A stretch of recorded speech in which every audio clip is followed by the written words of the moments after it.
কতদিন পরেই ঝাল ঝাল ফুচকা খাবো, আমার যে কি মজা হচ্ছে না। কতদিন ধরে ভাবছিলাম ফুচকা খাবো, ফাইনালি আজকে খাচ্ছি। দারুন। দিদি তো আমার কাছে চিপস চেয়েছিল, আমি দিইনি। এখন থরিও আমাকে ফুচকা দেবে নাকি? মন ভরে আজকে আমি ফুচকা খাবো, কাউকে দেব না। শাকচুনিটা একবার অন্তত আমাকে জিজ্ঞাসাও তো করতে পারে খাবো নাকি। কি লোভ লাগছে ফুচকাগুলো দেখে, ঝাল ঝাল টক টক। খাবি?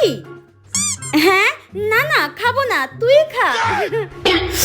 আর একবার জিজ্ঞাসা কর দিদি, হ্যাঁ বলে দেবো। ঠিক আছে, খেতে হবে না, আমি খাই। আর একটা বার তো জিজ্ঞাসা করতে পারতিস। আর একবার জিজ্ঞাসা করলে তো তুই হ্যাঁ বলে দিতিস, আমি কি জানি না?